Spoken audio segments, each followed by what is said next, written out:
D6 to Manhattan, urgent. Tower 2 has had a major explosion and what appears to be a complete collapse surrounding the entire area. When we hit the 19th floor, something horrendous happened. It was like a bomb went off. We thought we were dead. The whole building shook. The door to the hallway into the hotel blew off like somebody had thrown it all over the place. We were thrown on the floor. The building was still shaking, and we're still hearing explosions going on everywhere. So we decided, let's get out of here.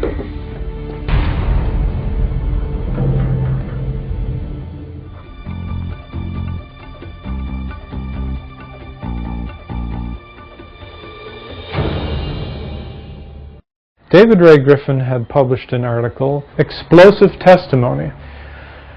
He had gone through enough of this material to pull out some pretty dramatic cases where the firefighters said that they perceived explosions, and that these weren't minor explosions. These were major explosions, which these firefighters clearly thought had brought down the towers. And Griffin says, after having read this stuff, I can't question anymore that this was an inside job, and that these were planted in the building, and this is how this building came down, these buildings. I read his article, like all the stuff he writes, it was good.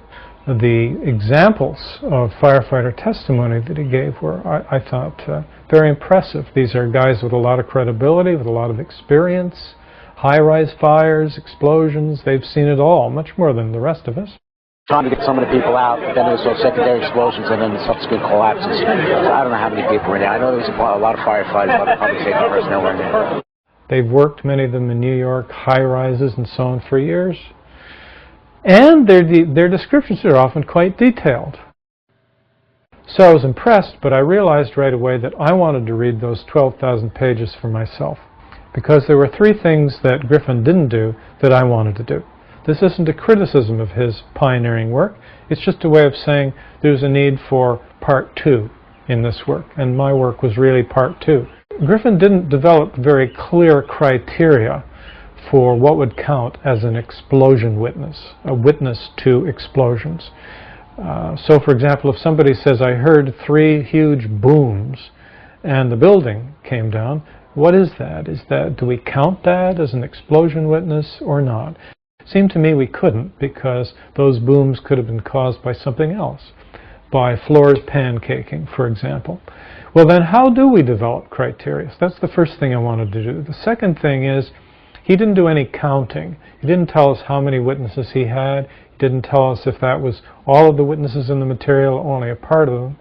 And thirdly, when we're doing scientific investigation, we don't want to just look at things that seem to support our hypothesis. We also want to look for things that refute or give difficulty to our hypothesis, and there wasn't much of that in his article. So, for example, suppose I'd read the material and discovered that Griffin's witnesses were 15 in number and comprised all of the witnesses to explosions in the accounts, and that, on the contrary, there were 200 witnesses saying, no, there weren't explosions, they just pancaked down because of jet fuel. Well then, of course, the whole thing would be cast in a different light. So with this in mind, I read the 12,000 pages. I developed my criteria pretty carefully. You can read them in the article on the internet, published in the Journal of 9/11 Studies in August 2006. Basically, the principle in determining what would count as an explosion was what the firefighters themselves considered to be an explosion. We're getting our gear on and making our way to the stairway. There was a heavy-duty explosion. So if they say, I heard 3 bangs, I don't count it. If they say, I heard 3 explosions, I count it, because they named it as explosion. They interpret it as explosion. We made it outside. We made it about a block. We made it at least 2 blocks, and we started running. Floor by floor, instead of popping out. It was if they had detonated. Yeah, detonated. They were planned to take down a building. Boom, boom, boom, boom, boom, boom, boom. All the way down. I was watching it and running.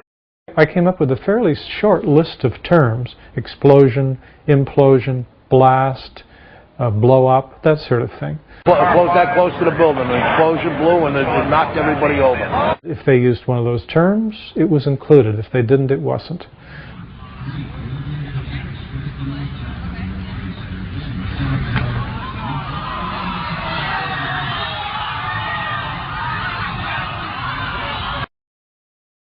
I had to look pretty hard to find accounts by these firefighters that went against the explosion hypothesis. A few of them said, I clearly saw these buildings pancake down, one floor hitting another.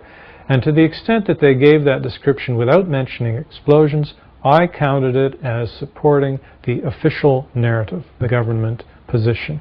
And there were a few of those. So when I stretched a point, I was able to come up with 10 accounts out of the total 503 firefighters that seemed to support the official narrative in that way. That's 2% of the firefighters. And I found, to my surprise, 118 accounts that supported the explosion hypothesis. That noise, it was a noise. Question, what did you hear? What did you see? Answer, it was a frigging noise. At first I thought it was, do you ever see professional demolition when they set the charges on certain floors and then you hear pop, pop, pop, pop, pop? That's exactly what, because I thought it was that. When I heard that frigging noise, that's when I saw the building coming down. There were 118 different people who talked in a pretty clear way about explosions in the buildings. And again, not trivial explosions, not the kind of explosions that would accompany any large fire, but explosions that were remarkable to them and which they clearly thought were implicated in the failure of the structure in bringing down the building.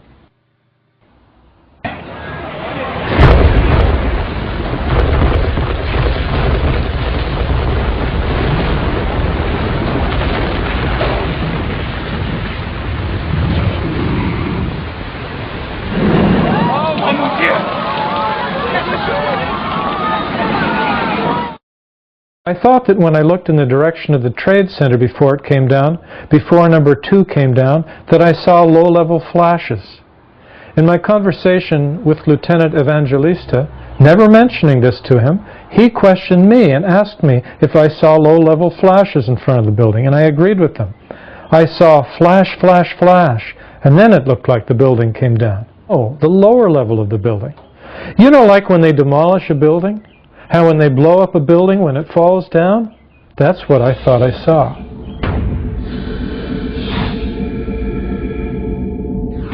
Somewhere around the middle of the World Trade Center, there was this orange and red flash coming out. Initially, it was just one flash. Then this flash just kept popping all the way around the building, and that building had started to explode. The popping sound. And with each popping sound, it was initially an orange, and then a red flash came out of the building, and then it would just go all around the building on both sides as far as I could see.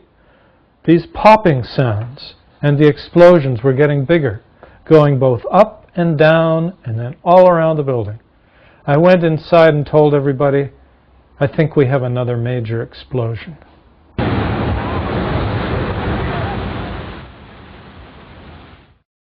Griffin had given us 31 witnesses. It turned out there were 118 he could have given.